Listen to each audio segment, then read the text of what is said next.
comentarles que necesitamos la colaboración de ustedes, silenciando los micrófonos, para que la presentación sea más expedita. Si tienen inconvenientes con eso, yo los puedo ir también muteando. Le doy la palabra al compañero José Portiño de la Defensoría Popular de los y las Trabajadoras. Compañero, bienvenido y buenas tardes, y gracias por apoyarnos. Buenas tardes, gracias compañero, hola a todos y todas. Como ya comentaban, soy José Ignacio Portiño, soy abogado de la Defensoría, algunos ya nos hemos visto antes en otras instancias de este estilo. La idea de hoy es poder ver la mitad de hecho, de los temas que están dentro de la prueba de conocimientos respecto de materias como del derecho administrativo. Y aquí quiero hacer consideraciones como previas, ¿ya? Entiendo en primer lugar que, bueno, la prueba la tienen el 7 de septiembre, si no me equivoco, ya, perfecto, que es de alternativas, y que van a haber también capacitaciones de parte del servicio, ¿ya? Como teniendo eso en consideración, sobre todo las primeras dos cosas, es que primero siempre hay tiempo para poder repasar conceptos, no hay problema con eso, estamos abiertos, dispuestos como a ese tipo de preguntas que vayan llegando después incluso de la presentación, pero lo segundo es como respecto de cómo encauzar en el fondo este tipo como de evaluaciones, sobre todo si son de alternativas, eso ya va a excluir de por sí como que buscan como interrelacionar cuestiones, comentar, fundamentar, justificar, moverse entre contenidos, y eso ya aliviana un poco, en el fondo, la forma de acercarse, de abordar, en el fondo, estos temas. Y en ese sentido, mi recomendación es como que seamos lo más pragmáticos posible. La presentación está pensada precisamente como en ese estilo de que puedan manejar lo que normalmente se pregunta en una evaluación de alternativas, que son o definiciones muy abstractas o generalidades, el concepto, las categorías dentro de ese concepto, y hasta ahí. No meternos como con tanto detalle, ¿ya?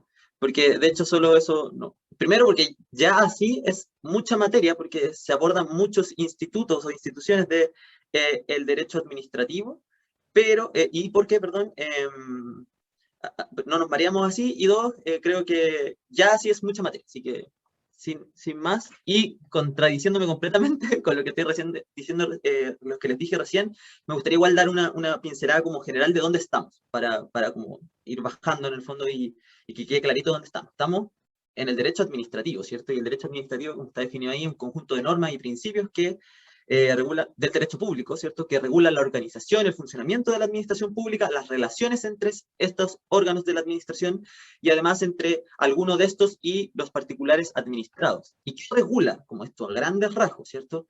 Estos puntos: la organización de la administración del Estado, el patrimonio de los órganos de la administración, los actos jurídicos que emiten estos órganos de la administración, y ahí están los actos administrativos, los convenios, los contratos, ¿cierto? El control jurídico de dichos actos y finalmente la responsabilidad de los órganos, responsabilidad del órgano, no de los funcionarios, ¿ya? Nosotros, respecto de los temas que entran para la prueba, nos vamos a mover solo en el 1, que es la organización administrativa del Estado. El resto está regulado, sí, está regulado de hecho incluso en otros textos normativos, así que, pero no entran, ¿cierto?, en el contenido de la prueba, así que no los vamos a ver. Entonces estamos en el derecho administrativo, en una de las facetas del derecho administrativo. El número 1, la organización administrativa del Estado, ¿ya? ¿Y de dónde viene esta regulación? Y esto es importante, solo que lo sepan, de dónde viene como esta necesidad o esta obligación, ¿cierto?, de regular la organización de la administración del Estado. Bueno, en la Constitución, el artículo 38 señala que una ley orgánica constitucional, LOC, regulará la organización básica del Estado, que debe contemplar la carrera funcionaria con principios que la regulen y asegurando la igualdad de oportunidades, ¿ya? Entonces tenemos la Constitución como primer antecedente, ¿ya? La Constitución como una base. No solo eso, no solo el artículo 38, el artículo 38 es lo importante para lo que vamos a ver hoy día, ¿cierto?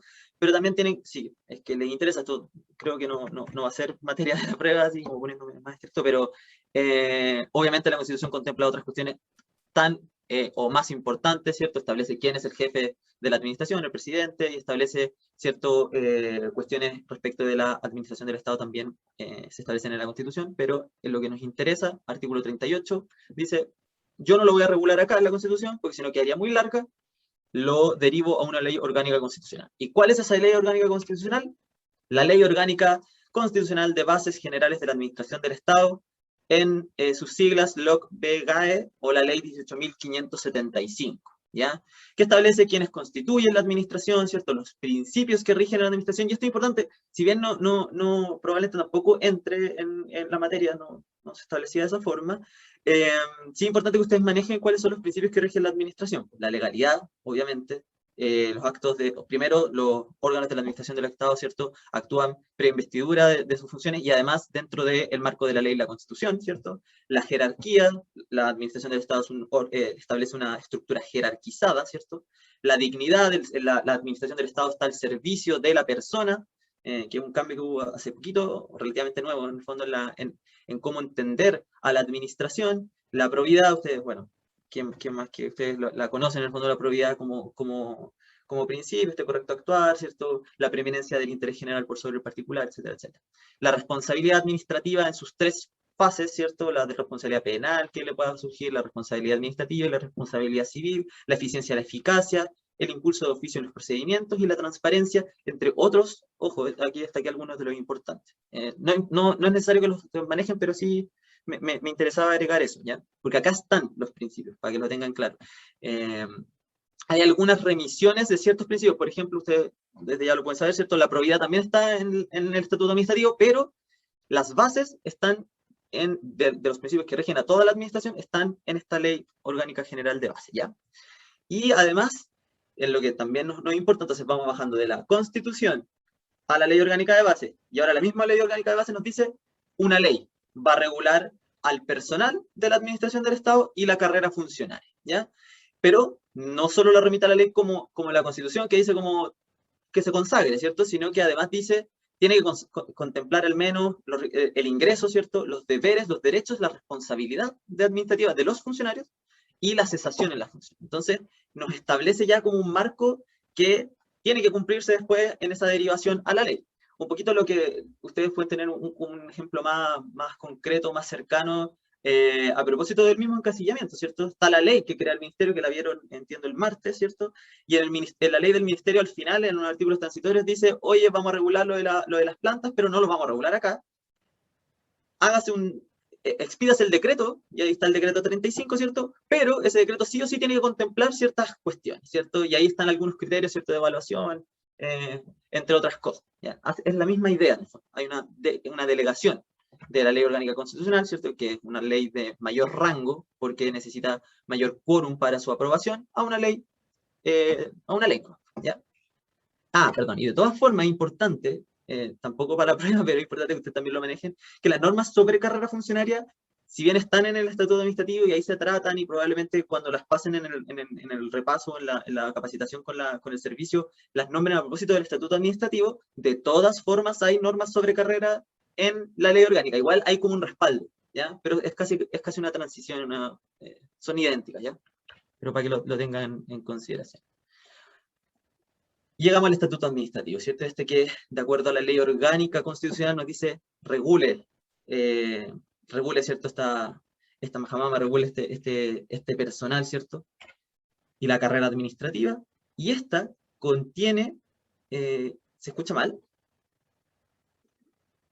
Yo por lo menos, José, escucho bien. No sé si será un problema en particular.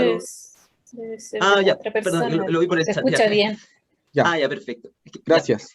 ¿Y qué contiene este estatuto administrativo? ¿Ya? Y esto sí es importante, que manejen el mapa del estatuto administrativo. Y tiene normas generales, y ¿qué regulan estas normas generales? De hecho, vamos a verlas. Es el ámbito de aplicación del estatuto administrativo, o sea, distingue entre cuáles son los límites de aplicación de esa ley. Hay trabajadores y trabajadoras que no van a estar en la aplicación del estatuto administrativo, por tanto, no podemos utilizar sus normas para sus casos, ¿cachai? El ejemplo más paradigmático de eso, ¿cierto? Son los contratos de trabajo. El ejemplo aún más paradigmático, ¿cierto? Son los funcionarios, los trabajadores y trabajadoras a honorario, ¿ya?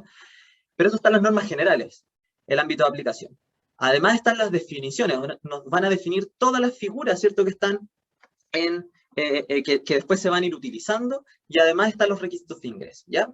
Lo segundo que nos menciona es una cuestión esencial, que es la carrera funcionaria, ¿ya? Que es este espacio, ¿cierto?, que se le entrega a los funcionarios de planta y contempla desde el ingreso de una persona que ingresa a la administración del Estado a una planta, establece las capacitaciones y calificaciones como parte de las prerrogativas de esa carrera funcionaria y las promociones, que es la posibilidad de yo ir ascendiendo en la planta, ¿ya? En tercer lugar, esto es el título 3, si uno va a la ley, va a los títulos que son como los capítulos de un libro, están las obligaciones funcionarias, ¿ya? Que son las además de las obligaciones, y eso se han tenido que enfrentar o lo han tenido que revisar, ¿cierto? Algún sumario administrativo, son las que se establecen, ¿cierto? Y ahí está la obligación de la probidad, el cumplir con esmero y cortesía, todo ese tipo, hay un catálogo, que eso se va a ver en la próxima sesión, ¿ya? Pero además están otras obligaciones. Hay obligaciones como específicas que son todas estas, el deber de esmero, la eficiencia, la probidad, pero por otro lado hay otras obligaciones de la de los funcionarios, ¿cierto? El cumplimiento de una jornada, se regula la jornada. La posibilidad de que se presten servicios fuera del lugar, del lugar donde está el servicio, sino que en otro, como los cometidos, ¿cierto? O las comisiones de servicio, la subrogación, las prohibiciones y las incompatibilidades también. Todo esto dentro de las obligaciones funcionariales se van a ver más en detalle en la próxima sesión. Y finalmente, perdón, vamos recién en la mitad. Derecho funcionario, también hay un catálogo, pero es importante tenerlo, la estabilidad en el empleo, ¿cierto? Como un derecho funcionario, el derecho al ascenso, que es decir, la posibilidad de ir moviéndose. El ascenso está reservado para ciertos funcionarios, pero la idea en el fondo. Derechos relativos a la maternidad, cuestiones relativas a las denuncias. ¿Esto qué quiere decir? Una introducción bastante reciente, y es las medidas de protección frente a una persona que denuncia un delito o hace una denuncia interna respecto de sus calificaciones, de la posibilidad de la destitución, etcétera, etcétera. Y además, obviamente, dentro de los derechos, los feriados, los permisos y las licencias médicas. Además, y ahí por eso decía que vamos en la mitad, la responsabilidad administrativa, que corresponde, ¿cierto?, a las notaciones de mérito, de demérito, los tipos de responsabilidad que un funcionario puede tener, penal, civil, administrativa, las medidas disciplinarias en las que puede estar, ¿cierto?, la censura, la amonestación, la destitución, la suspensión con goce de un determinado porcentaje de remuneraciones, y además el procedimiento mediante el cual se establece la responsabilidad administrativa, que es la investigación o el sumario administrativo. También los vamos a ver en la próxima clase. El título sexto es de cesación de funciones, cuáles son las causales, ¿cierto? La renuncia, la muerte, y hay una serie de otras causales como más específicas que se van a revisar también. Número 7, el 7 y el 8 son títulos súper cortitos, no tienen más de 2 o 3 artículos cada uno, que es la extinción de la responsabilidad administrativa del funcionario, o sea, cuánto puedo pasar para que una responsabilidad mía pase la vieja, para ponerlo en buen chileno, y el título final, ya que contiene una cuestión bien importante, que es la reclamación de legalidad ante la Contraloría. Una cuestión muy importante, es como el recurso por antonomasia que se utiliza en el ámbito administrativo, ¿cierto? La prescripción de los derechos funcionarios, o sea, si yo tenía derecho, no sé, a un determinado pago, ¿en cuánto tiempo prescribe? ¿En cuánto tiempo entonces yo pierdo ese derecho por no haber hecho nada para su cobro? Y además establece quiénes van a estar en otros estatutos, ¿ya? Eso es lo que regula el estatuto administrativo. Si ustedes van, este es como el mapa, ¿ya? Ahora ustedes pueden ir al estatuto administrativo y si le ponen a cada uno de esos títulos y le ponen un post-it, podrían ya moverse rápido en el fondo y decir, chuta, me están acusando de un sumario administrativo, ya. Es que tengo que ir al título quinto del estatuto administrativo porque ahí va a estar regulado esto, ¿ya? Esa es la idea en el fondo de tener este mapa, como poder mapear ustedes mismos el estatuto, la ley, ¿ya? Y nosotros entonces vamos a lo primero. Vamos a ver los primeros 2 puntos. Como ya les decía, entonces vamos bajando, pero cada vez a lo más micro, ¿cierto? El derecho administrativo regulaba como 5 grandes materias, nosotros estamos viendo la primera. Esa materia se regula en la Constitución, pero la Constitución no la regula completa, sino que dice una ley orgánica constitucional. La ley orgánica constitucional tampoco la regula completa, sino que dice a la ley, y la ley además contempla muchas materias a propósito como del régimen de los funcionarios. Nosotros vamos a ver las primeras 2, ¿ya? Aquí de micro, en el fondo, de micro escala estamos viendo. Y aún así, es mucho. Respecto de los aspectos generales del estatuto administrativo, ¿qué regula el estatuto administrativo? Y aquí en simple, regula las relaciones jurídicas entre los funcionarios, funcionarias y los órganos de la administración, estableciendo derechos, deberes, la responsabilidad administrativa y la cesación de funciones de dichos funcionarios. si ustedes les pidieran alguna definición de qué regula el estatuto administrativo, eso. Esto es importante, aunque creo que probablemente no sea como objeto de una pregunta, pero ¿qué significa que sea un estatuto? Que es distinto al Código del Trabajo, ¿cierto? Está el estatuto administrativo. Y bueno, la diferencia está en que el Estado fija completamente el sistema que rija la función, ¿ya? Y además es quien incorpora al trabajador al estatuto. A diferencia de otras ramas del derecho, ¿cierto? Como por ejemplo el derecho del trabajo, donde yo acepto, en el fondo hay un acuerdo, es bilateral, ¿cierto? Yo acepto también trabajar, el empleador me acepta también recibirme, en el fondo. Ahí, bueno, obviamente tiene todas sus facultades y todo, pero en el fondo hay un ingreso que es como compartido, es de mutuo acuerdo. En cambio, en el estatuto administrativo, en la administración, no. Yo te nombro a ti, el Estado te nombra a ti, el Estado te mete al estatuto administrativo. Tú no puedes decir nada, te mete, en el fondo, él te nombra. Obviamente hay un grado de acuerdo, uno también acepta trabajar, ¿sí? Pero el nombramiento es eso, pues un nombramiento, es como un acto unidireccional, y ahí marca el tiro una diferencia, ¿ya? Nosotros en el estatuto administrativo caemos a ser regulados por este estatuto, ¿ya? En cambio, en el derecho al trabajo se supone, esto de nuevo, en la dogmática, en la idea, ¿cierto? Uno puede acordar las condiciones de trabajo, ¿ya? Esa es la diferencia.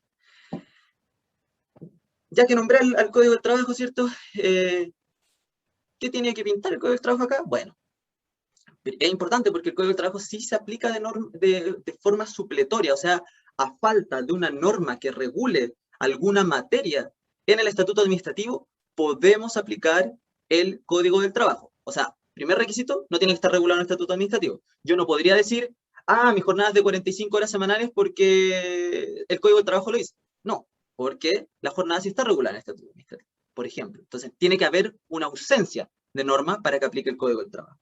Y el segundo requisito es que no sea, la norma del Código del Trabajo contraria a la naturaleza del estatuto administrativo, ¿ya? O del derecho administrativo. Y aquí un gran caso tiene que ver con los famosos derechos adquiridos. Los derechos adquiridos no son reconocidos en materia de Contraloría respecto de trabajadores, a pesar de que uno podría hacer esta idea, puede decir, pero los derechos adquiridos no están reconocidos en el estatuto administrativo, por aplicación de los principios del Código del Trabajo, existen los derechos adquiridos, y además, entonces apliquémoslo. Dice, no, porque iría en contra de esta naturaleza estatutaria del estatuto administrativo, y además con un principio general de la administración, lo vimos antes, la legalidad. La administración solo puede hacer lo que la ley le permite hacer. Y si entonces no admite espacio a la creación de normas a través de la consensualidad en las conductas, como si lo permitirían los derechos adquiridos del Código del Trabajo. Entonces, es importante eso. Pero ojo, que hay una cuestión que es reinteresante, de nuevo, esto nota al margen de la prueba, existe una idea que se llama la laboralización de la función pública, en donde efectivamente cada vez hay más espacios, o se han ido construyendo parcelas de aplicación del Código del Trabajo, o de normas laborales o principios laborales a la administración del Estado. Los casos más importantes son las tutelas, ¿cierto?, de los funcionarios, ahora ya es ley. Los casos de los honorarios, ¿cierto?, y el reconocimiento de relaciones laborales, y además el tema de la confianza legítima y las tutelas, ¿ya? Además, incluso, en el propio estatuto administrativo ya encontramos remisiones expresas al Código del Trabajo. El legislador administrativo, a propósito del acoso laboral, no se dio la lata de definir él mismo qué es acoso laboral, sino que dice en los términos del artículo 2 del Código del Trabajo, y listo. Y ahí uno tiene que ir al Código del Trabajo y leer qué es el acoso laboral. Lo mismo en términos de derechos de permisos maternales. Dice, los funcionarios tendrán los permisos del artículo, y lo cita. Revisiones express. Pero la regla general es la aplicación supletoria, ¿ya? Vamos ya entonces entrando en materia. Ámbito de aplicación. Este es el primer artículo, es como partimos el estatuto administrativo, ¿ya? Regula las relaciones entre el Estado y el personal de ministerios, intendencias, gobernaciones, servicios públicos centralizados y descentralizados. ¿A quiénes se excluye? La Contraloría, el Banco Central, las Fuerzas Armadas, las Fuerzas de Orden y Seguridad, las municipalidades, los GORE. ¿Por qué? Ellos se regulan por su propio estatuto. De nuevo, lógica estatutaria. Tenemos el estatuto de los funcionarios, tenemos el estatuto del Banco Central, tenemos el estatuto, va marcando sus propias diferencias, ¿ya? Y además es importante, como ámbito de aplicación, ya no solo respecto de grandes categorías, sino que un poquito más subjetivo, es respecto de quienes ejercen cargos públicos. Y ahí está una gran diferencia, ¿cierto? Quienes desempeñan cargos públicos, las plantas o las contratas. Y ahí también nos marca al tiro una diferencia. Entonces, no solo tenemos una diferencia por arriba respecto de si yo estoy en la Contraloría y al tiro me salí, pero si yo estuviera ya en una intendencia, pero yo no desempeño un cargo público, o sea, yo no estoy ni en la planta ni en la contrata, tampoco me va a aplicar el estatuto administrativo. Entonces es importante manejar esas dos distinciones.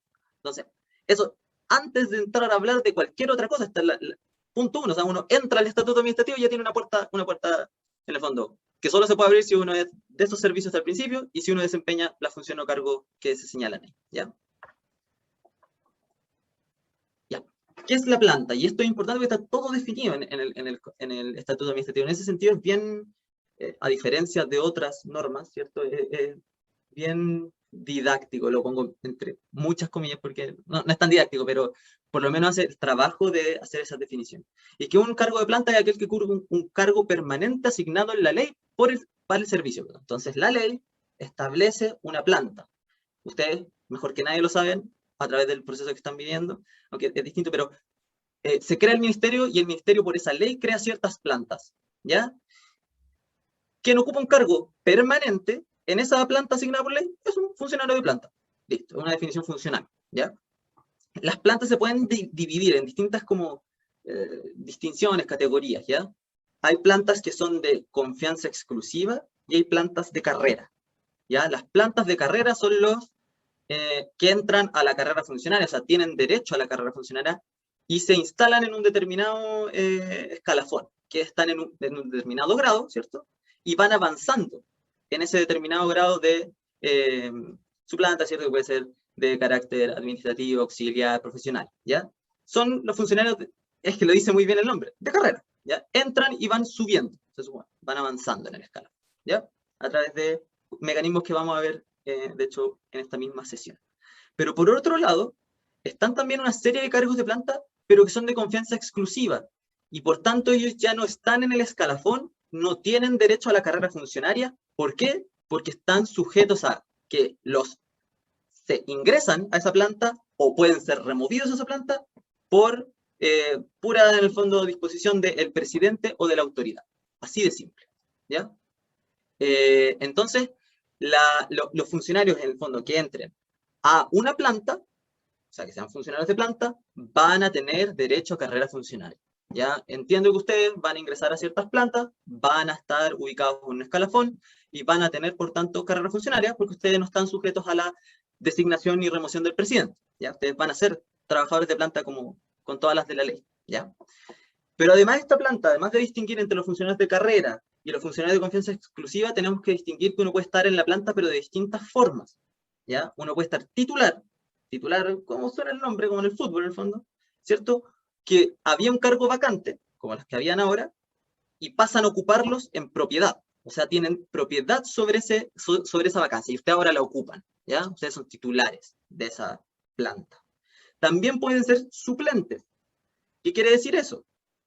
Que hay una designación, y eso es interesante, hay una designación por la autoridad, ¿cierto?, para ocupar un cargo que se encuentre vacante porque no está provisto, todavía no se ha proveído ese cargo, o porque el titular de ese cargo no lo ha podido desempeñar, ¿ya? Entonces, de nuevo, la analogía con el fútbol es clara, yo soy el 9 del equipo, ¿cierto?, y yo soy el titular, yo juego, pero puede haber otro 9 en la banca, ¿cierto?, que ya fue designado como 9, ¿cierto? Los dos vamos a ser el 9 del equipo, y que si yo no puedo ocupar ese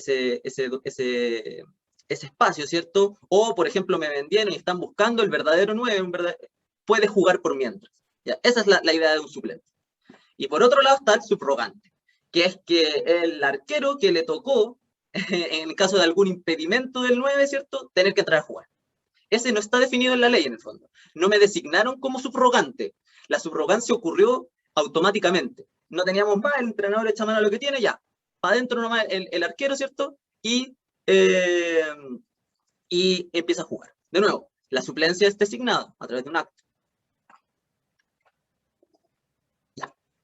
La contrata. La contrata está en el artículo 10. la subrogancia, como decía, no es una, no tiene una formalidad.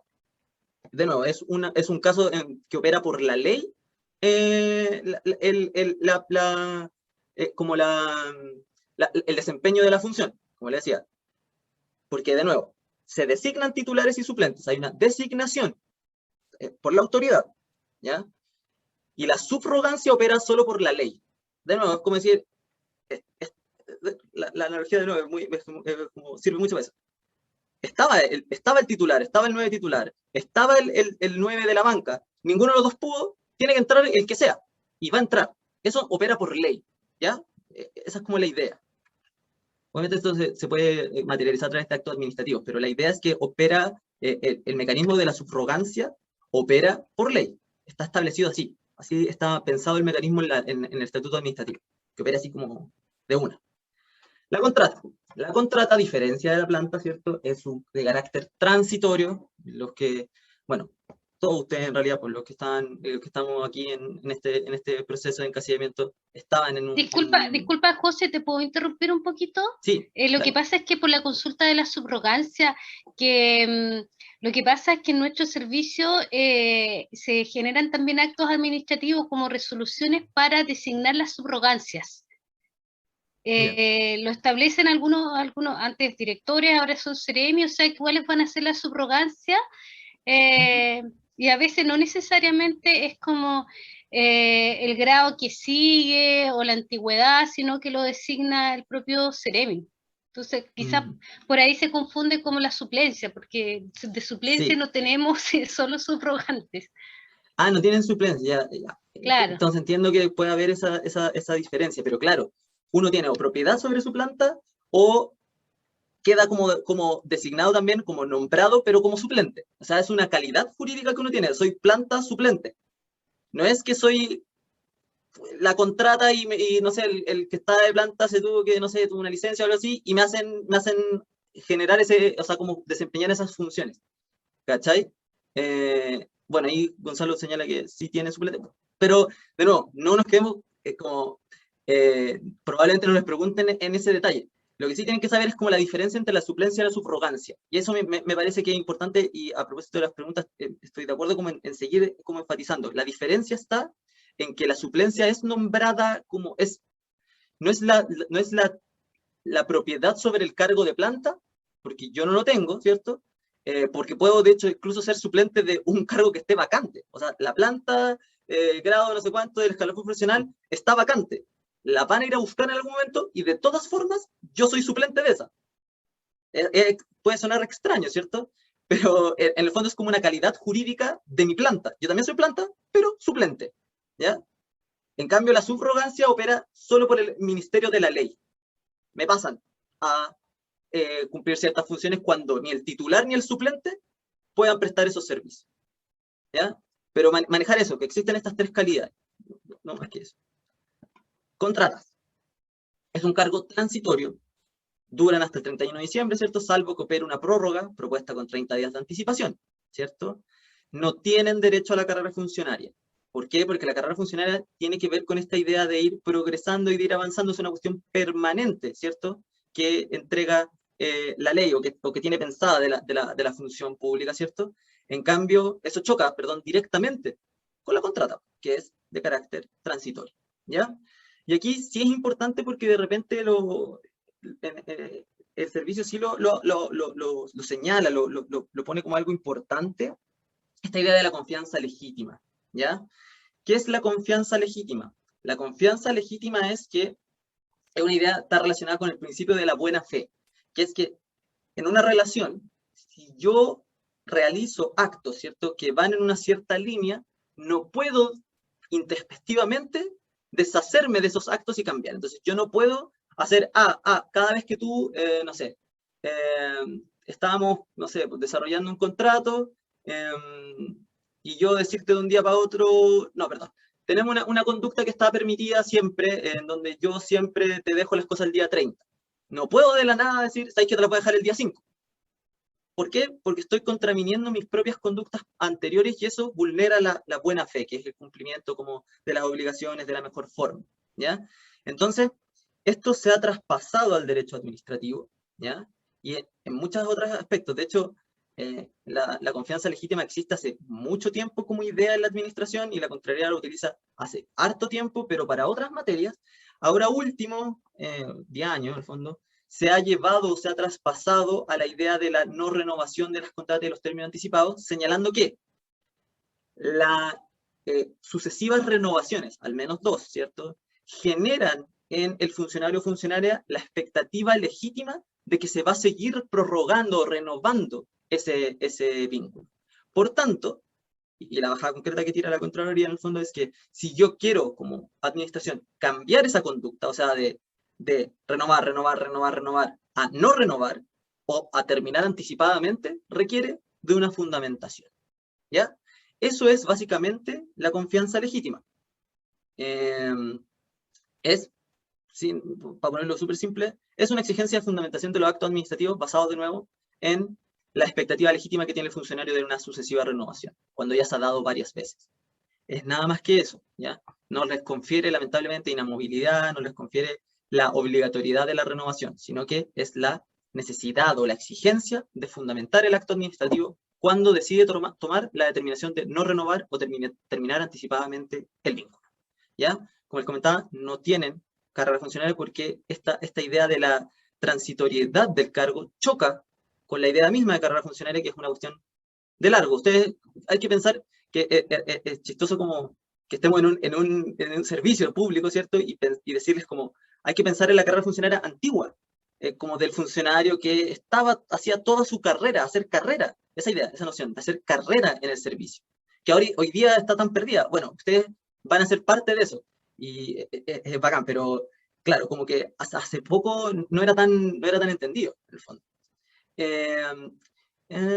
Sí, lo de los 10 años, sí. De hecho, hay un temazo ahí, como se observa cada vez más en los criterios de la jurisprudencia. Esto de nuevo, ya no estamos saliendo de las materias como de lo que podrían preguntar. Sí, se observa, esto primero se explica porque quienes ven estos casos no es una sala laboral, sino que una sala constitucional, ¿ya? Entonces no hay mucha aplicación de principios ni de nada, sino que se ha adoptado cada vez más esta idea de la confianza legítima se configuraría, a pesar de que se reconoce que es después de la segunda renovación, en los mismos términos que la Contraloría, solo si hay 10 años. O sea, trabajadores que llevan 7, 6 años, en donde se dan los mismos supuestos, es la misma idea, para afuera, mayores de 10 para adentro. Otros casos de Contraloría, de Corte Suprema importantes, cuando no hay acto administrativo. Pasa en algunos servicios que no te entregan el acto administrativo, no te entregan una resolución, sino que te entregan una notificación nomás del jefe de personas, por ejemplo, dice, oye, no vamos a continuar con tu contrata, saludos. Cuando no hay acto administrativo, también es normal que se caigan en el fondo pero no en el fondo por la confianza legítima, sino por no cumplir con los requisitos básicos, ¿cierto?, del actuar de la administración, que es expresarse o manifestarse, ¿cierto?, exteriorizar su voluntad a través de actos administrativos. Hay elementos interesantes, pero que son súper minoritarios en la jurisprudencia, que es la idea de la desviación de poder, que es una teoría súper interesante, que dice, mira, yo veo en tu acto administrativo que tú lo echas o estás diciendo que es porque tiene malas calificaciones, que es porque hay reclamo en su contra, pero en realidad jurídicamente te estás basando en el carácter precario de este vínculo. Estás diciendo, y además puedo hacerlo porque, de acuerdo al artículo 10, tu contrato dura hasta final de año, chao. Y ahí lo que dice la Corte Suprema, dice no, acá lo que hay es una desviación de poder, porque tú, teniendo administración los mecanismos establecidos en la ley para hacer frente a estos funcionarios que desempeñan mal sus labores a través de las calificaciones, por ejemplo, o que han incumplido con sus deberes funcionarios, el sistema de responsabilidad administrativa a través de los sumarios, tú pudiendo utilizar todo eso, no lo haces cuando ese es como tu problema con el funcionario. Y sin embargo, lo único que haces es después decir que lo vas a hacer porque es transitoria nomás la contrata. Entonces dice, eso no es permitido. No puedo permitir esa desviación de poder, ¿ya? Pero son fallos súper menores y de hecho, le digo porque me tocó hacer un trabajo de magíster hace poco sobre el tema, de hecho ha cedido mucho hacia el análisis solo de la confianza legítima en general. Hubo el 2019 un aumento, empezó como a despegar un poco esta línea argumentativa que a mi juicio es como dentro de las más acertadas, porque escapa de esta idea de de si es justificado o no, sino que va al mérito, ¿cierto?, de lo que dice la administración, y empezaron a declinar, empezaron después a aparecer solo como, bueno, acá un mundo, entre los votos de minoría, los votos de prevención, depende de cómo te tocan los ministros de la Corte ese día, así de lamentable, pero fue bajando, disminuyendo, disminuyendo, disminuyendo, y ahora básicamente lo que se ve es confianza legítima, ¿ya? Después, perdón, me fui muy por la rama, disculpen. Los funcionarios y funcionarias a contrata no tienen un grado, ¿cierto? No tienen un escalafón propiamente tal porque no tienen carrera funcionaria. Lo que hace es que se les asimila a una, ¿ya? Entonces, uno si es contrata asimilado grado X, ¿ya? Pero eso es una asimilación, está establecido en la ley de esa forma, ¿ya? Y cómo se asimila de acuerdo a las funciones, y ahí pone las capacidades, la idoneidad, la calificación, ¿ya? Y le pone además un límite que es muy clásico en el estatuto administrativo, como no puede ser mejor que lo que tienen las plantas. Lo mismo vamos a ver, sí, lo vamos a ver, de hecho, ahora, a propósito de los honorarios, ¿ya? Que los honorarios están definidos en el artículo 11, ¿ya? Y no son funcionarios de la administración, ¿ya? ¿Por qué? Porque no cumplen una función pública. Entonces, no se les aplica las normas del estatuto administrativo, sino que se rigen por su respectivo contrato, ¿ya? Hay un contrato de prestación de servicios. Y aquí, como les decía, le puse entre paréntesis límite los beneficios de funcionarios, porque esto es una invención de la Contraloría muy a la idea de la contrata, de estos límites. Dice, ¿sabe qué? Usted respecto del honorario y servicio pacte los beneficios que quiera, pero no pueden superar a lo de los funcionarios. Básicamente es eso, esa misma idea, para que lo tengan presente. Eso tampoco probablemente se los pregunten. ¿Y cómo definiríamos el contrato honorario? Bueno, un acto jurídico bilateral en que una parte se obliga a prestar servicios por un tiempo determinado y otra a pagar una cierta cantidad de dinero. Si les pidiera una definición, que probablemente no lo hagan. Lo que me interesa es esto. ¿Cuándo procede contratar en la base de honorarios? Son 3 hipótesis. Labores accidentales, o sea, que no sean habituales de la institución, ¿ya? Cometidos específicos, o sea, una tarea en específico, haz esto, haz un informe sobre esto y nada más. Y un tercer caso que se establece también en casos de poder contratar bajo esta modalidad a profesionales extranjeros que tengan títulos en una especialidad requerida. Eso está también pensado para otro tipo de servicios, pero son los supuestos de honorarios, ¿ya? La Contraloría, y esto tampoco creo que se lo pregunten, pero ha incorporado ciertos derechos. El ejemplo paradigmático de eso son los derechos maternales, ¿cierto? Y tampoco creo que les pregunten, pero está esta idea del reconocimiento de vínculos laborales de honorario, ¿ya? ¿Y de qué se trata eso? La posibilidad de decir ante un tribunal laboral que la vinculación de un trabajador honorario con su servicio es de carácter laboral y por tanto había un contrato de trabajo, no un contrato de honorarios. Y eso que lleva además el deber de pagar ciertas cotizaciones previsionales, ¿ya? Eso se hace a través de un juicio que se llama declaración de relación laboral y es otro ejemplo de los que les mencionaba, ¿cierto?, antes de esta idea de la laboralización de la función pública, ¿ya? Probablemente no se lo pregunten, pero es interesante saberlo también.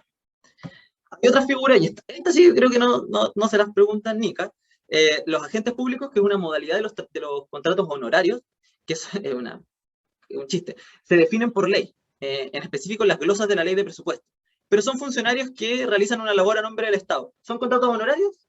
Lo único que se les agrega es que pueden ser objeto de atribuciones de responsabilidad administrativa.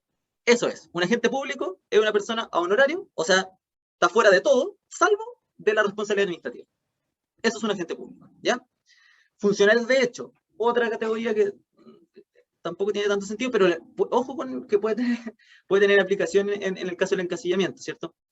Es una persona que asume las funciones antes de la tramitación completa de su designación. Entonces, mi decreto de tramitación está en Contraloría, y me dijeron, ya, ven, tenéis que empezar a prestar servicio, yo estoy trabajando 1 semana, 2 semanas, y me representan el nombramiento, y lo declaran nulo. Funcionario de hecho. Durante todo ese tiempo, se generaron la validez de sus actuaciones, tiene derecho al pago de remuneraciones, pero no se le reconoce la característica de funcionario público, ¿ya? Entonces, se le va a pagar y todo, pero nunca fue funcionario público durante ese tiempo, ¿ya? Y obviamente otras figuras que también son importantes en el servicio de la administración, los contratos de trabajo, ¿ya? Y que se regulan obviamente por el Código de Trabajo. Avanzamos a los requisitos de ingreso. Y aquí, en realidad, uno los podría dividir, a pesar de que están ahí, están estos tres, en el fondo, que lo establece el artículo 12, uno los puede agrupar en dos categorías. Unos que tienen que ver con el ser ciudadano, y otros, y del B a la F, lo que les dicen que son de aptitudes. ¿Ya? Así, en general, como en los manuales lo definen como de aptitudes. Aptitudes morales, aptitudes físicas, aptitudes jurídicas. ¿Ya? Entonces, por ejemplo, cuando uno dice tener salud compatible con el cargo, esa es una aptitud física que te están pidiendo para el desarrollo de la función, ¿cierto? Haber aprobado la educación básica, una aptitud educacional, ¿cierto? Aptitudes morales podría ser no haber cesado en un cargo público como consecuencia de haber tenido calificaciones deficientes o no estar inhabilitado para el ejercicio de funciones o cargos públicos, ¿ya? Pero en realidad son súper simples, no creo que sea necesario memorizarlos, pero sí creo que ayuda harto a la memoria, es como ser ciudadano por un lado y lo otro, faltas de aptitudes, ¿ya? Además, estos 6 son los que están en el artículo 12 del Estatuto Administrativo. Puede ser que en las leyes específicas se exijan otros requisitos, normalmente ligados, y ustedes también lo conocen mejor que nadie, ¿cierto? Antigüedad, ¿cierto? Experiencias profesionales. Entonces también pueden estar estos requisitos que pueden estar establecidos en otras leyes, ¿ya? Y respecto de como aspectos generales, ¿cómo se nombra a un funcionario o funcionaria? ¿Cómo los van a nombrar ustedes en el fondo cuando accedan a las plantas? Mediante una resolución, ¿ya? O sea, la autoridad emite una resolución. Y aquí es interesante por la segunda idea, ¿cierto? Es interesante por el tema del funcionario de hecho, ¿no? ¿Cuándo empieza a regir el nombramiento? ¿Cuándo yo tengo que prestar servicio? La ley me establece dos hipótesis. Dice como rige desde la fecha indicada en la resolución, que ustedes saben, ¿cierto?, cuánto se demora cuando uno tiene una resolución, pero que llegue después de la Contraloría pasa mucho tiempo, ¿cierto? O desde su total tramitación por la Contraloría General de la República, ¿ya? También se establece la posibilidad incluso de que si la autoridad sí lo determina, puede establecer una fecha entre medio en que está la tramitación para que el funcionario empiece a prestar servicio, ¿ya? Y ahí se producen, por eso en el fondo se regula la idea del funcionario de hecho, porque precisamente puede haber una diferencia entre que se termina de tramitar mi resolución de nombramiento por la Contraloría y que yo estoy prestando servicio, ¿ya? Frente a esos puntos está la idea del funcionario de hecho. Por otro lado, y esto es como ya respecto del trabajador mismo, si no asumo mi cargo dentro del tercer día, me quedo sin nombramiento, en el fondo, queda sin efecto, ¿ya?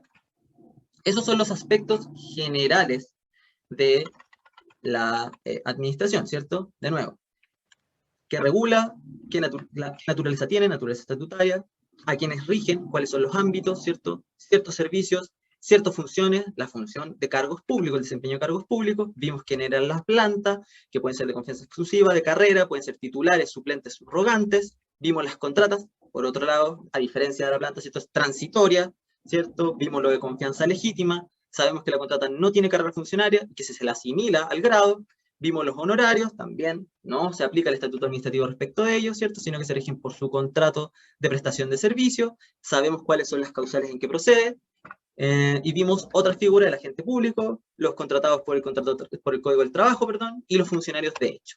Vimos los requisitos de ingreso, los dividimos en dos grandes categorías, y vimos las normas sobre nombramiento, ¿ya? Esto respecto de lo general.